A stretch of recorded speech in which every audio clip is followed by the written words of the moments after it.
Señor, en esta hora venimos delante de tu presencia con un propósito especial en nuestras vidas, Dios. Te amamos, Señor, y te bendecimos cada día, Padre, con tu bondad y tu misericordia fiel. Tu amor está sobre este lugar, Señor, y que hoy, Señor, que es Día del Padre, Señor, podamos alegrarnos con ellos también, podamos entender el plan divino que tú tienes, Señor, y la obra fiel que tú nos has comisionado, Padre. Gracias por tu presencia, en el nombre de Jesús nuestro Señor. Amén. Acompáñenme en su Biblia, por favor, en el libro de Primera de Reyes, capítulo 2. Primera de Reyes, capítulo 2. Conforme lo encuentre, nos da un amén, por favor. Gloria a Dios. Amén. Primera de Reyes, capítulo 2, versículo 1. La palabra del Señor se lee en el nombre del Padre, del Hijo y del Espíritu Santo. Llegaron los días en que David había de morir, y ordenó a Salomón su hijo diciendo: yo sigo el camino de todos en la tierra, esfuérzate y sé hombre, guarda los preceptos de Jehová tu Dios, andando en sus caminos y observando sus estatutos y mandamientos, sus decretos y sus testimonios, de la manera que está escrito en la ley de Moisés, para que prosperes en todo lo que hagas y en todo aquello que emprendas. Para que confirme Jehová la palabra que me habló diciendo: si tus hijos guardaren mi camino, andando delante de mí con verdad de todo su corazón y de toda su alma, jamás, dice, faltará a ti varón en el trono de Israel. Amén. Después continúa un poquito más David dándole algunas instrucciones a su hijo Salomón. El momento o el evento del cual habla esta escritura nos dice claramente que es cuando David ya estaba por morir. Es quizás un cuadro, no quiero decir como muy conocido, muy familiar, pero ocurre en ocasiones, ¿verdad? Que cuando la persona está a punto de morir y quiere mirar a sus hijos o quiere tener cerca a alguien, ¿verdad?, les deja ciertas recomendaciones o les da como sus últimas instrucciones o lo que siente en su corazón que es lo más importante antes de irse. Amén. Y David aquí, hermano, lo miramos llamando a su hijo, el rey David, ya después de todo lo que ha vivido, ya viejo, ya anciano, ya cansado, ya enfermo, ¿verdad? Está ahí en su lecho de muerte, y estando en ese lugar, hermano, ahora quiere darle las últimas instrucciones o las últimas recomendaciones y llama a su hijo Salomón. Salomón va a ser su sucesor, va a ser el siguiente rey. Hasta el día de hoy, ¿verdad?, se conoce como un hombre famoso también a Salomón por varias razones. Por ahí los que nunca han leído la Biblia pues habrán escuchado alguna vez de las minas del rey Salomón. Y entonces, bueno, fue un hombre muy especial en Dios. Pero aquí notamos ese encuentro entre padre e hijo. El rey David, enfermo y muriendo, llama a su hijo para decirle lo que tiene que hacer para prosperar. Llama la atención, hermano, que no nos está diciendo búscate una buena mujer, aleluya. No está diciendo consíguete el mejor trabajo del mundo, o sea un emprendedor, o esfuérzate teniendo un ejército, o haz que tus súbditos te alaben, o haz que tus enemigos se arrodillen ante ti. La recomendación más tremenda, la recomendación más poderosa, la recomendación más especial que encontramos aquí, que David le está encomendando a su hijo Salomón, le está diciendo de esta manera. Fíjate, dice ahí en el versículo 1: llegaron los días en que David había de morir, y ordenó a Salomón su hijo diciendo: yo sigo el camino de todos en la tierra, esfuérzate y sé hombre. Fíjate, para empezar, lo primero que este padre de familia le dice a su hijo, le dice: esfuérzate y sé hombre. Dile a tu hermano: esfuérzate y sé hombre.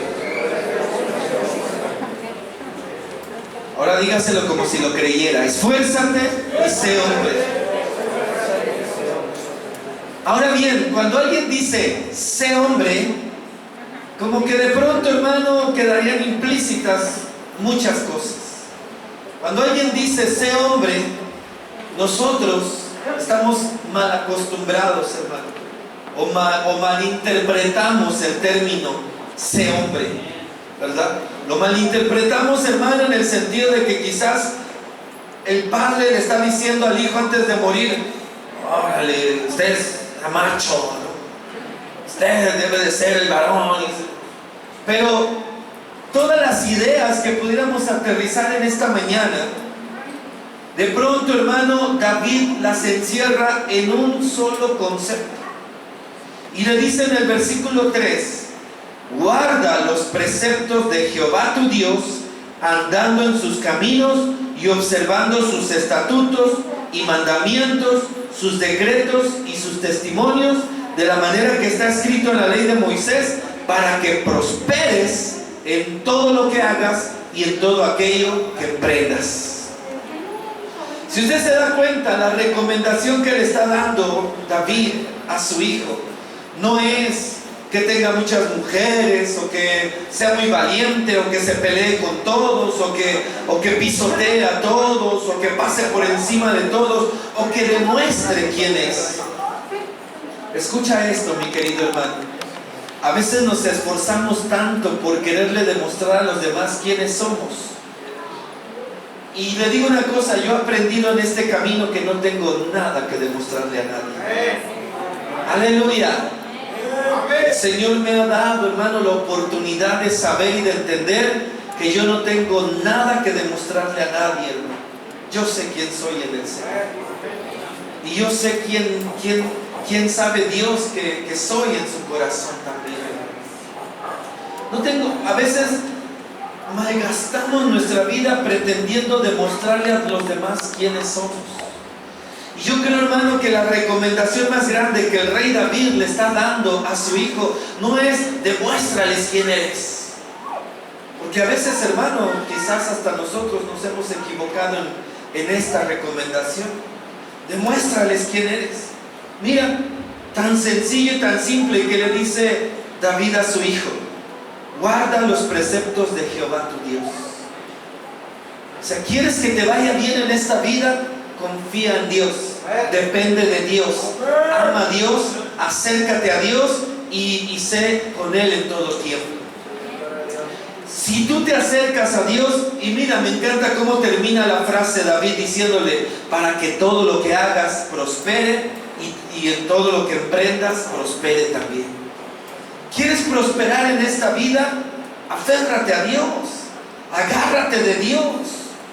Esfuérzate en Dios, confía en Dios, ama a Dios, aférrate a Él como la primera vez.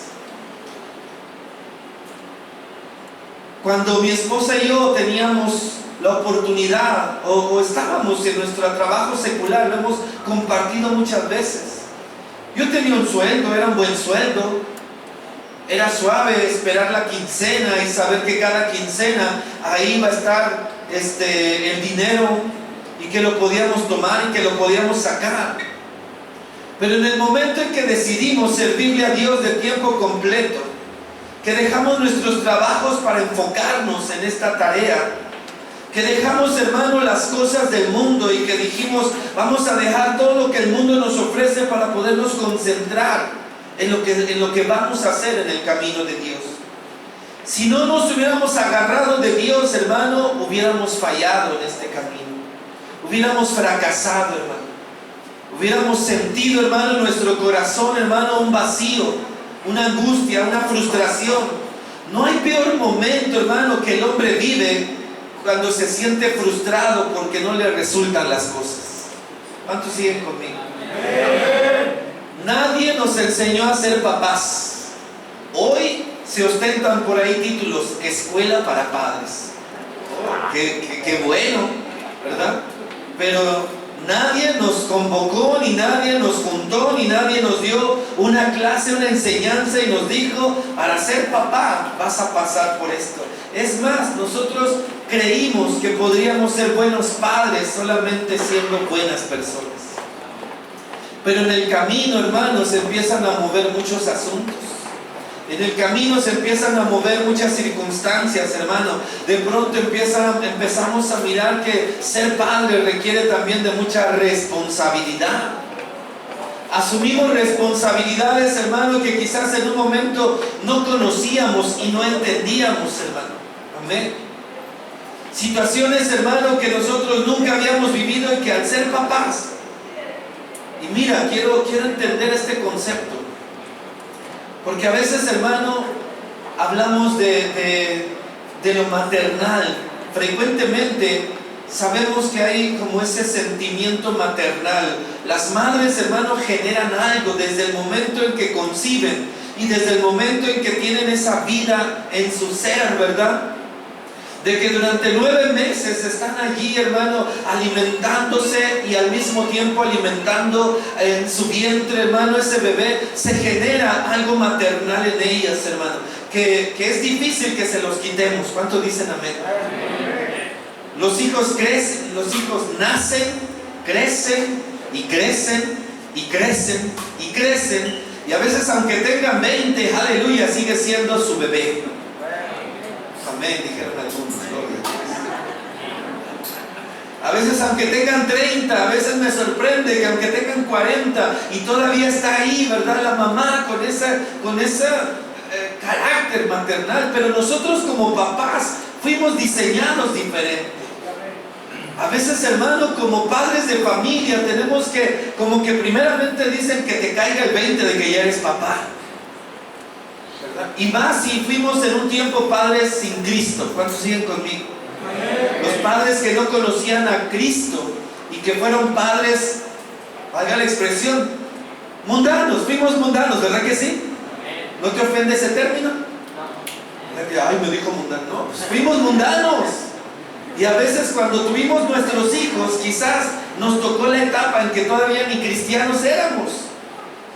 Pues yo conozco estas historias, hermano, de que mientras la mujer estaba en el hospital, él estaba con los amigos celebrando que estaba siendo papá, tomando, bebiendo, alcoholizándose, quizás hasta drogándose, ¿verdad? Celebrando que va a ser papá, ¿verdad? Y hasta los amigos te buscan, que ya voy a ser papá, oh, échate una, ¿verdad? Porque vas a ser papá. Y ahí, y el papá, en lugar de estar en el hospital, yo no sé si estoy contando una historia fuera de lugar, ¿verdad? Pero en lugar de estar en el hospital ahí preguntando cómo está mi esposa, cómo está el bebé, no, allá, ¿verdad? Lo tienen que ir a buscar, ¿dónde anda? ¿Quién sabe, verdad? Cosas por el estilo, hermano, de muchas veces dificultades en el corazón. Yo sé que hay otro tipo de papás también, pero qué difícil es, hermano, asumir una responsabilidad. Si le pusiera un título a este mensaje, hermano, sería Los errores de papá. Y yo creo, hermano, que tenemos muchos y se nos podrían señalar uno tras otro y se nos podría decir en qué nos hemos equivocado, ¿verdad? Pero nadie nos explicó cómo teníamos que ser papás, ¿verdad? De pronto no se nos daba mucho, ¿verdad? La ternura, valga la expresión. Si usted ha sido un papá tierno, gloria a Dios, pero no a todos se les da. La mayoría de los papás hemos sido ásperos con nuestros hijos, ¿verdad? Le dejamos la ternura a la mamá, le decimos, no, tú dile cositas, yo soy tu padre, bésame la mano, no, cosas por el estilo, no, respéteme y hábleme y volteese para la pared, cosas por el estilo. Y no sé, ideas, ¿verdad? Que de pronto se agarran, ¿no? De no sé dónde. Pero qué difícil, hermano, es cuando muchos de nosotros no fuimos orientados para ser papá. Ahora, ¿por qué le digo los errores de papá? Porque cuando yo veo al rey David Y eso conmueve mi corazón, me dan ganas hasta de llorar. Porque cuando yo veo al rey David, que le está dando esta recomendación a su hijo, de decirle: hijo mío, te encarezco, te pido, te suplico, te ruego, que ante cualquier cosa busques de Dios. Si pudiéramos resumir todo lo que David le dijo a Salomón, sería: no te sueltes de la mano de Dios. Si vas a tener un buen trabajo, tenlo, pero no te sueltes de la mano de Dios. Si vas a tener una esposa, búscala, y vas a una familia, pero no te sueltes de la mano de Dios. ¿Y sabes qué conmueve mi corazón? Que si le buscamos a la historia de David, entendemos que él no fue un buen padre de familia. ¿Cuántos saben eso? Yo sé que aquí muchos conocen la historia de David, y que aquí, que se está muriendo, que está en su lecho de muerte, pareciera que se sacó un 10 David. Por eso era un hombre conforme al corazón de Dios. Pero cuando ves la historia del rey David, y me encanta que la Biblia no lo esconde, que la Biblia no lo maquilla, ni tampoco lo quitó, ni tampoco los que tradujeron la Biblia, ni los que nos la hicieron llegar a nuestras manos, hermano, dijeron: oye, no pongas eso. Y la gente que lo lea va a decir: pues no quiero un hombre conforme al corazón de Dios. David fracasó como padre de familia. A David, hermano, se le sublevaron sus hijos, se le voltearon sus hijos, lo traicionaron sus hijos, lo quisieron, sus propios hijos quisieron usurpar su trono, hermano. Le hicieron, hermano, una guerra civil, le hicieron un golpe de estado, hermano, lo quisieron bajar de donde estaba, no lo respetaban, no. Pero ¿sabes por qué? Porque David, quizás, hermano, era un hombre que tenía una imagen ante la gente, y mucha gente lo amaba, lo apreciaba, le decían que era un gran rey, que era un gran político, que era un gran hombre de sociedad, hermano, que había logrado muchas cosas, tenía muchas mujeres, tenía muchos hijos, pero dentro de todo eso, sus hijos nunca tuvieron, hermano, un espacio donde pudieran refugiarse juntamente con él. Yo sé que algunos aquí conocen la historia, hermano, pero la historia de la familia de David es muy triste, se parece mucho, quizás a tu historia o a la mía. La historia de David se parece mucho, aunque era en el palacio, aleluya. ¿Cuántos ven un palacio y dicen: ay, ¿qué se sentirá vivir en un castillo? Lo mismo que en tu casa. Lo mismo que en tu casa, nada más que con otro tipo de cuartos.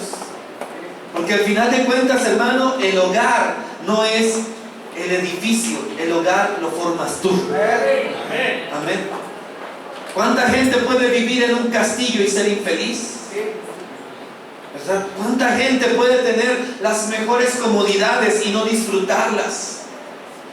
¿Cuánta gente, hermano, puede tener miles de millones de dólares, hermano, y no saber en qué invertirlos? Y nosotros, hermano, con lo poquito que Dios nos ha dado, o con lo que Dios nos ha bendecido, estamos y somos más que vencedores. Amén. ¿Cuántos están aquí, hermanos, gozándose con esto? Aleluya. El rey David fracasó como papá. Vivió una de las experiencias más difíciles que cualquier persona podría vivir. Quisiera ir a la escritura, hermano, pero no quiero distraerme de este punto del Día del Padre. Pero lo que usted tiene que saber, hermano, que la vida, los hijos del rey David hicieron cosas terribles.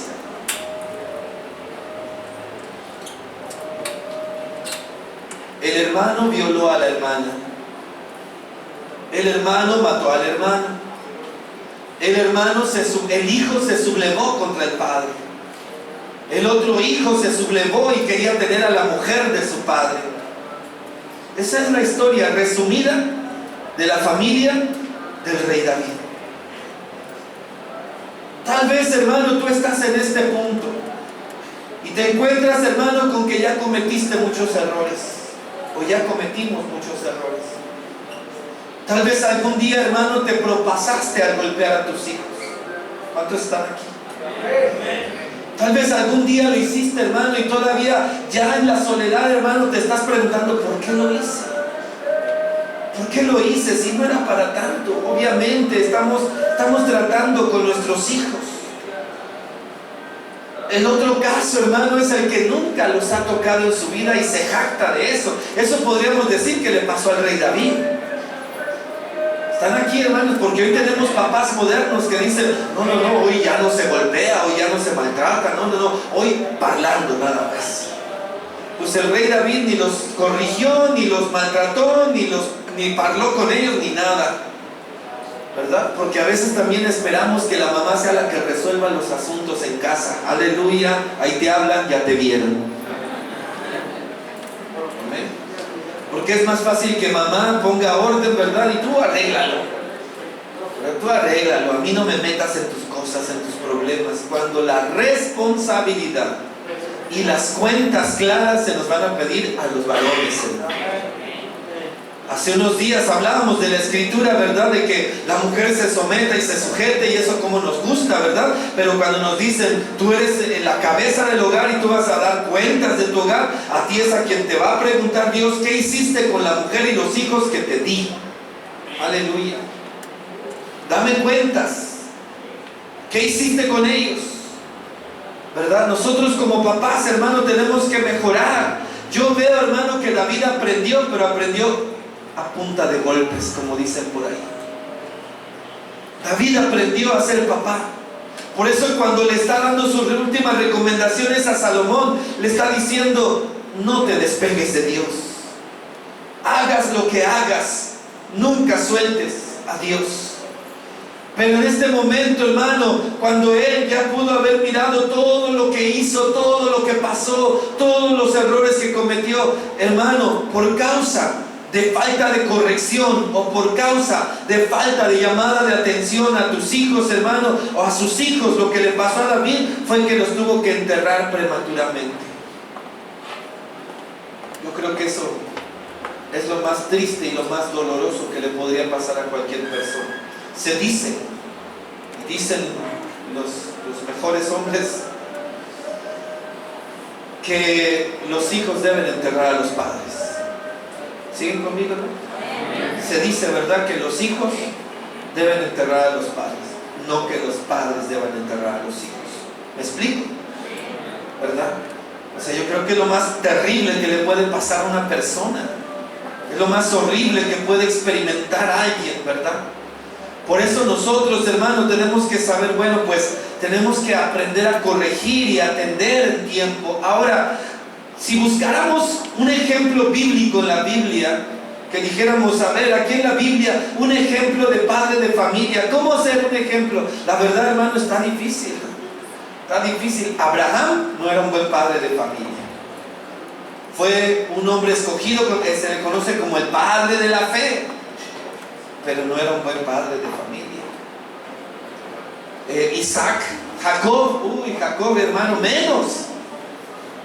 Jacob, hermano, con sus preferidos y sus consentidos y todo lo que hizo. Y tú ves la Biblia y no hay un ejemplo claro. Entonces, ¿cuál sería nuestro ejemplo claro? Nosotros, hermano, oramos siempre. Y nosotros le oramos y le pedimos, ¿a quién? Jesús. A Jesús, pero también tenemos a nuestro Padre Celestial. El Padre que está en el cielo. Obviamente Jesús, el Espíritu Santo, el Padre, es la misma esencia. ¿Está conmigo? Pero estamos diciendo, hermano, ahorita a Dios como Padre. Si quisiéramos tener un ejemplo claro en la Biblia, hermano, definitivamente que tendría que ser Dios. No estoy diciendo que nosotros lleguemos a ser Dios, ni estoy diciendo que nosotros lleguemos o aspiremos a algo así. Estoy diciendo, hermano, que si queremos mejorar como padres de familia, tenemos, hermano, que enfocarnos en Dios. Amén. El día de ayer yo les ponía de una manera, ¿verdad? Ayer durante la administración, en la celebración que tuvimos el día de ayer, y yo hablaba un poquito de esto. Nuestros hijos, hermano, cuando están chiquitos, todos nos preguntan. ¿Cuántos dicen amén? Todos nos preguntan, y a veces, hermano, pues ¿a quién le preguntan? A quien ellos creen que lo sabe todo. Aleluya. Y a veces, hermano, ni sabemos nada. Pero es bien bonito cuando le respondes sabiamente a tu hijo. ¿Cuántos dicen amén? ¿por qué la lluvia moja? Y dices, mira, H2O, arriba, abajo, y sacas ahí tu conclusión y una explicación que tu hijo dice, y se queda convencido, ¿verdad que sí? Aunque no entendió, pero se queda con, bien, está bien, ¿verdad? Pues vieras, hermano, que nosotros somos iguales. ¿Cuántos porqués le has preguntado a Dios? ¿Cuántos porqués, hermano? A veces, hermano, vemos a niños y te preguntan, ¿y por qué esto? ¿Y por qué el otro? ¿Verdad? ¿Y por qué aquello? Por ahí dicen que los niños tienen la etapa del porqué, ¿verdad? Ya después es al revés, ya después ellos lo saben todo. Ya después tú no les puedes decir nada porque ellos ya lo saben todo, ¿verdad? Ya sé, ¿verdad? Pero antes era, ¿y por qué? ¿Y por qué? ¿Y por qué? ¿Y por qué? Pues también nosotros, mira qué ejemplo nos está dando Dios en esta mañana. Porque nosotros como hombres, hermano, también le preguntamos, ¿por qué no tengo trabajo? ¿Por qué no me has dado una mujer? ¿Por qué soy infeliz? ¿Por qué no fui rico? ¿Por qué no fui europeo? ¿Por qué no fui Messi? ¿Por qué soy cristiano pero no Ronaldo? ¿Sí o no, hermanos? Puros por qué. Y cuando Dios te da una respuesta, o te dan una respuesta de parte de Dios, te quedas, pero igual, ¿verdad? Igual como el niño, ¿verdad? Como que ni te convenció, ni te hizo sentir cómodo, ni te alegró la vida. Pero al final de cuentas, hermano, Dios está haciendo algo en nosotros. Y mira, me encantó un ejemplo que escuché hace poquito. Me encantó, me gustó muchísimo el ejemplo. Hay pequeñitos que dibujan a su papá o a su mamá. Voy a usar el ejemplo ahorita del papá. Mamás, ya les tocará su hija. No se ponga chico. Pero imagínate que el niño dibuja al papá. Ahora, ¿cómo lo dibuja? Frecuentemente, dependiendo de la edad, ¿verdad? Dependiendo de la edad, pero los primeros dibujos, ¿cuántos conservan un dibujo de sus hijos? Mira, Dios. Y de pronto, hermano, el primer dibujo, ¿verdad?, que pudo haber hecho de papá, no son más que unos palitos cruzados, ¿verdad? Si te peinas como yo, pues ya te ponen ahí unos pelos parados, ¿verdad? O te ponen las manos grandotas, ¿verdad? O si usas lentes, ¿verdad? Te los ponen igual. Pero llega tu hijo con ese dibujo a donde tú estás y dice, mira papi, y tú le preguntas, ¿quién es? ¿Eres tú? Es mi papá. Es mi papá. Y tú no lo miras y dices, qué gacho dibujo. ¡Qué feo dibujo! ¡Está re feo! ¿Dónde me parezco yo a esto? No. Muchas veces, hermano, puede ser el dibujo más inocente, más sencillo, más simple, el menos detallado, hermano, y para ti va a ser el tesoro más grande. ¿Cuánto dicen amén? Algunos, hermanos, hasta van a ir y lo van a pegar en su refrigerador o en su escritorio, o ahí pegado junto a la computadora, para que cada vez que vayas a la computadora, ahí está el... ¿Verdad que sí? ¿Verdad? Todo así, mi papá. Pero para ti es una obra de arte. ¿Sabes una cosa? No hay nada que tú y yo podamos hacer que sea excelente para Dios. Escucha lo que te estoy diciendo. No hay nada que tú y yo podamos hacer que sea excelente para Dios. Sin embargo, Él los ve como ese dibujo, porque Él es nuestro papá. Y me encantó el ejemplo que escuché, porque dice que el día que entremos al cielo vamos a encontrar el refrigerador del Señor con todos nuestros dibujos ahí, con todas nuestras obras, aunque sean las peores, pero ahí van a estar como un padre de familia orgulloso que dice, mi hijo me lo hizo, mi hijo se esforzó por hacerme algo. mi hijo ahora toma un tiempo para dedicarme a algo, ya represento algo en su vida. ¿Cuánto dicen amén? O sea, en el momento en que te hacen un dibujo como ese, tú ya dices, oh, ya entré en su vida, ya soy parte de su vida, ya estoy siendo parte de él. Por eso, hermano, tenemos que aprender de nuestros errores. No somos, hermano, personas que vengamos a la iglesia para ser los mismos siempre, para tener los mismos complejos, para tener las mismas frustraciones, para vivir igual de amargados, hermano. Venimos a la iglesia, hermano, para crecer, para despuntar, para ser diferentes y para entender que cometemos errores.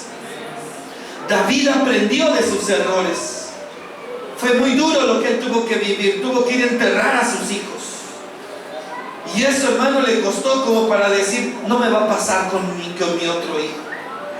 No voy a permitir que a mi otro hijo le pase lo mismo.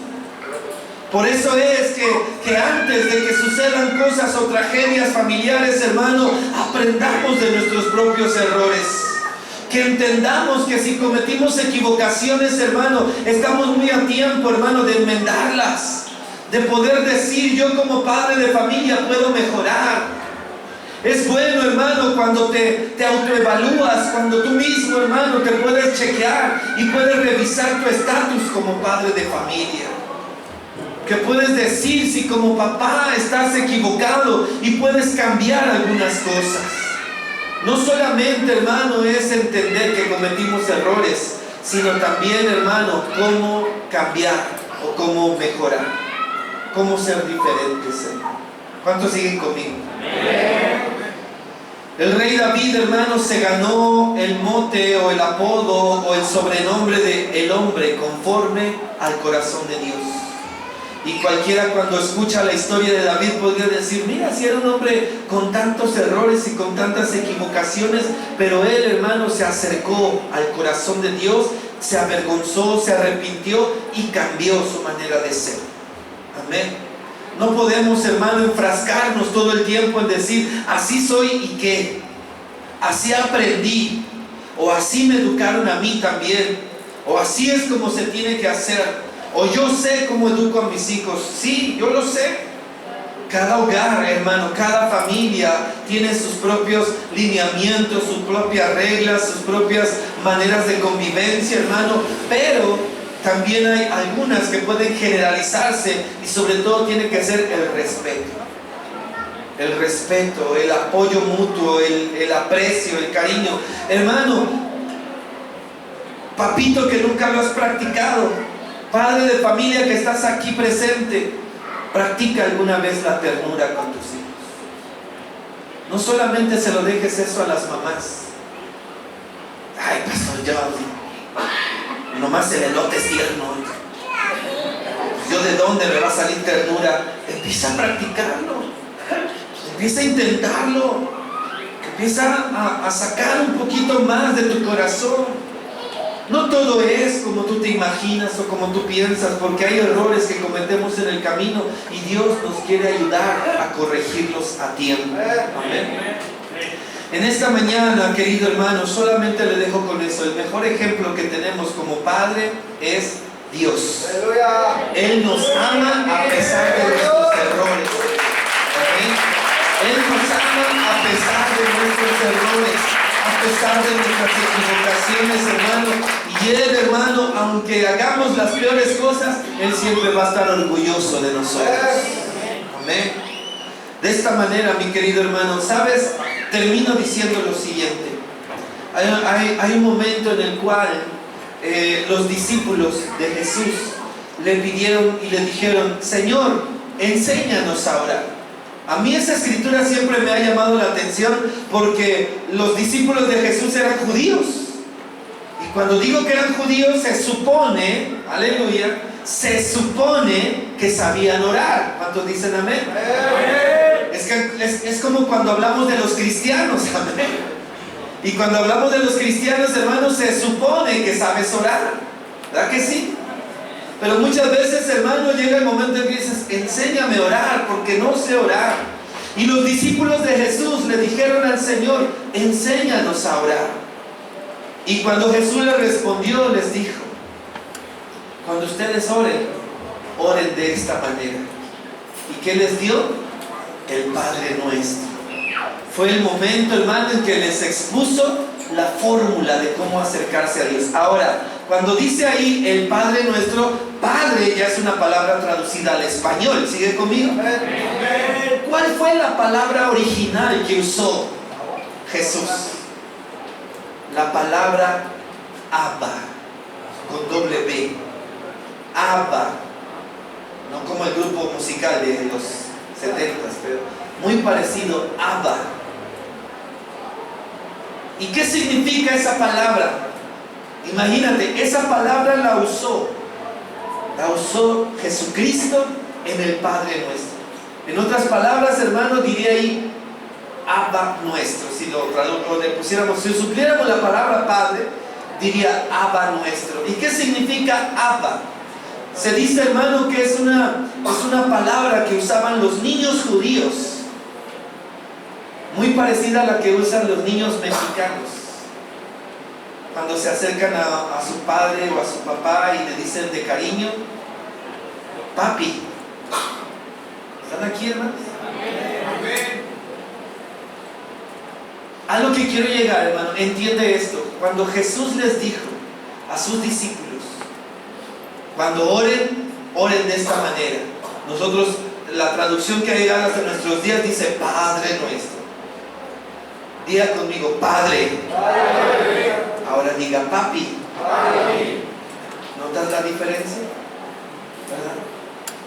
Es muy bonito cuando un niño llega y le dice a alguien papi, o ya, digamos, ya no dijo papi, ya dice pa, mínimo, ¿verdad? O apá. Bueno, no se da mucho aquí, los norteños están más allá, ¿verdad? Pero si dicen apá, o pa, o papi, esa es la manera en la que Jesús le está diciendo a sus discípulos que se tienen que orar. A partir de hoy, dice, ustedes oren de esta manera. ¿Por qué? Porque ellos estaban acostumbrados. Fíjate, los discípulos de Jesús le dijeron, enséñanos a orar, porque ellos miraban que cuando Jesús oraba, algo pasaba, algo ocurría. ¿Y sabes por qué? Porque es muy diferente, hermano, cuando tú te acercas y le dices, Padre, como diciendo, es el Padre regañón. ¿Está conmigo? Padre, la verdad me suena a regañón, a enojón, a malhumorado, ¿verdad? Al padre que está en su sillón ahí, esperando que nadie lo moleste y que nadie le hable. Pero es muy diferente, hermano, cuando llega y dice papi. ¿Cuántos siguen conmigo? Ya estoy terminando, hermano, pero cuando te dicen papi, aleluya, ya tú sabes, yo ya me la sé, yo ya me la aprendí. Papi, ¿cuánto quieres? Aleluya. ¿Están conmigo, hermanos? Mira cómo te puedes acercar a Dios. Cuando tú te acercas a Dios y le dices, Abba, Padre, tú le estás diciendo papi, y el Señor ya está sacando de la bolsa diciendo, ¿qué quieres? Aleluya. Gloria a Dios. Porque es muy diferente, hermano, cuando te acercas a Dios como si fuera un Dios regañón. Muchos aprendimos a acercarnos a Dios como el castigador. ¿Cuántos padres castigadores entienden eso? ¿Verdad? Muchos pensábamos que acercarnos a Dios era acercarnos a un Dios regañón. Y yo creo que los discípulos de Jesús habían aprendido lo mismo. No le hables así a Dios, porque Dios se enoja. Dios te castiga, te va a castigar Diosito. Y eso aprendimos, que Dios te iba a castigar. Y ahora nos dice, no, acércate porque Él es tu papi. ¿Le parece fuera de lugar? Yo he escuchado pastores cuando están orando y dicen, no, papi, papacito, y de pronto alguien dice, qué irreverente. No, es la palabra más especial para poderse acercar a Dios. Qué bueno que nos aprendemos mucha liturgia y Padre, qué bueno, pero qué mejor cuando te acercas y dices, papi.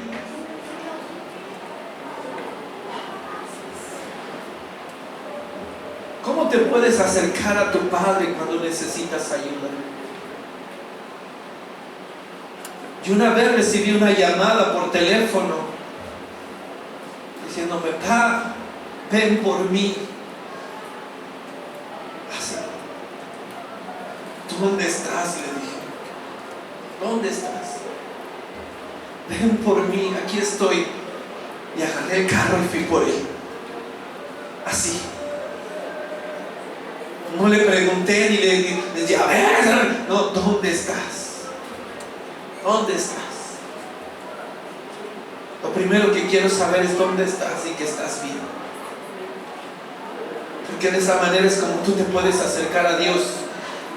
Y aunque te hayas metido donde te hayas metido, y aunque hayas hecho lo que hayas hecho, y te hayas reventado lo que te hayas reventado, el Señor te va a decir: ¿dónde estás?